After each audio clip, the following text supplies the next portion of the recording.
Hi, this is Brad with Copper Creek Cuts, a lawn care company in Northeast Florida. You're in a very hot 4th of July.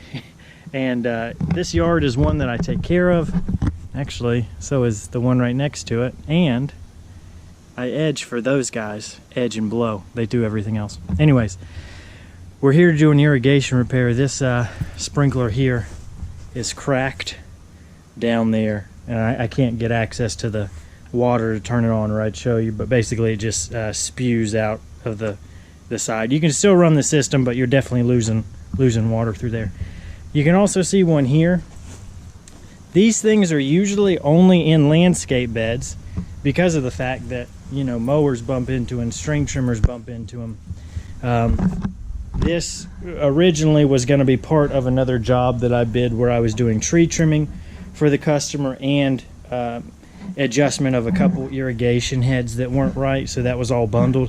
When we got to this one, we found out that it was actually starting to crack, and I can't say for certain that I haven't done that over the last year of taking care of this place. I mean, I've got to string trim all that. So one, these are really good customers. They never give me any problems. They always tip.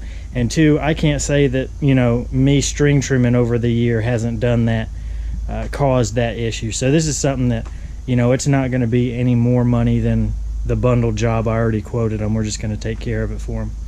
So first we are going to go back to the truck and get our tools.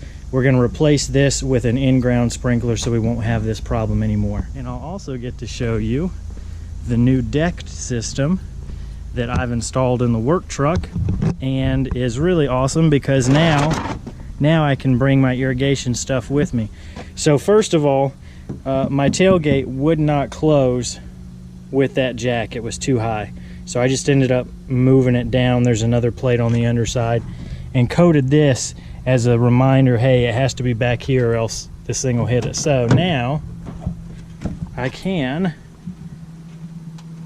open my tailgate without bumping that thing. And you can see how close it is. It's very, very close to hitting, but it just clears it. So then anyways, here's the deck system. And if you don't know what that is, it's got 2 drawers. And of course the trailer is going to limit how far they can slide out, but they slide out about 4 feet. They run the length of the truck. So there is some stuff that, pull it out here.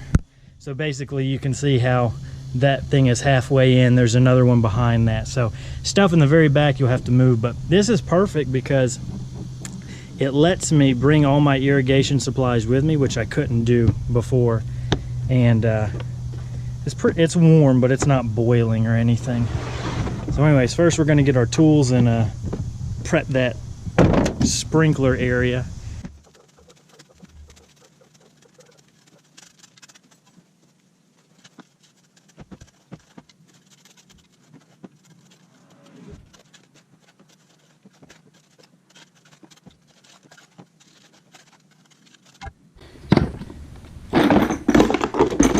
Whoops.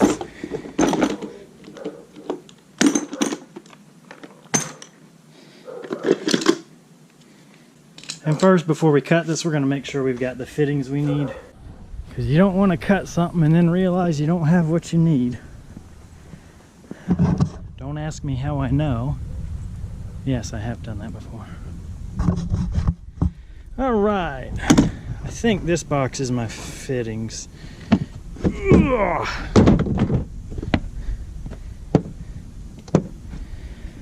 Yeah, okay. So let's see, where are my, this guy is what I need. I should be able to slide this on the old pipe and then screw a new head in.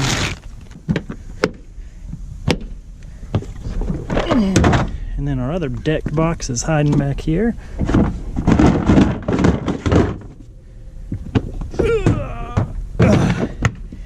And in here should be my heads. I say should be because I just did this stuff the other day.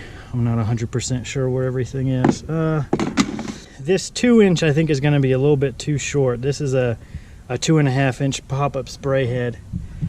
And these people's lawn is St. Augustine that they get treated, so it grows pretty high. So I'm afraid that with a 2.5 there wouldn't be enough clearance. So we're going to have to go with a 4-inch. that's going to be the, I think that's going to make the most sense.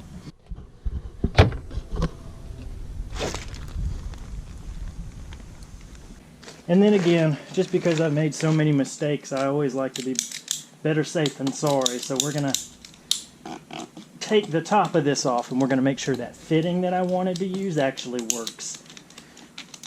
I've been doing this enough that by sight I'm getting pretty good at figuring out what size fittings I need, but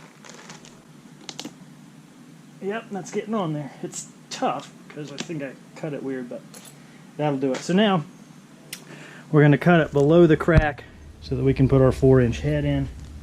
And again, our 4-inch head is going to be right about here. It's going to screw in here, and we want it to sit flush with the ground, which is right about here, which means we're going to cut it pretty much right down there. And our crack is here where all this rough stuff is. I think they tried to flex seal it or something. I need to dig some more so I can fit. That's one thing you got to remember too, is that if you're cutting, you have to have room for this whole thing. So I need to dig this out some more.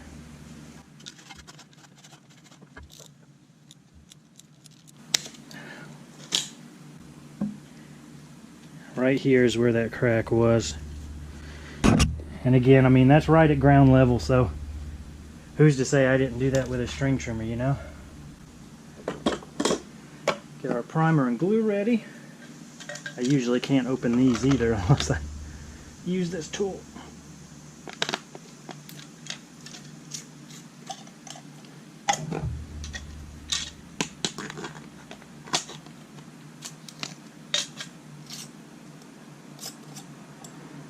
Alright, so we're going to do primer on both sides first, and then glue on both sides.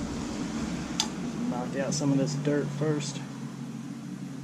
Hopefully you can see this, but I'm kind of having to do it at the angle that works for me, not for you. Sorry.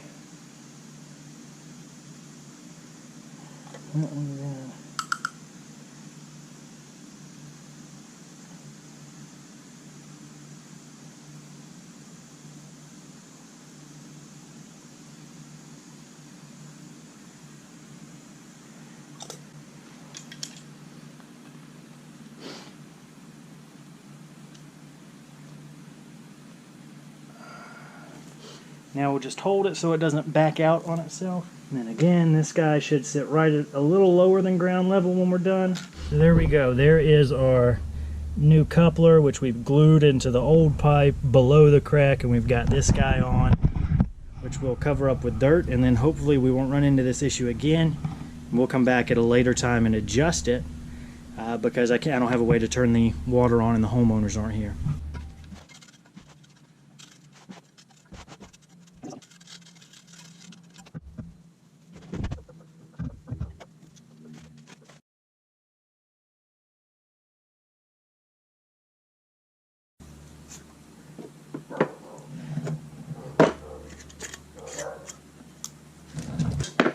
Alright, now we can put our tools up. Oh, get them.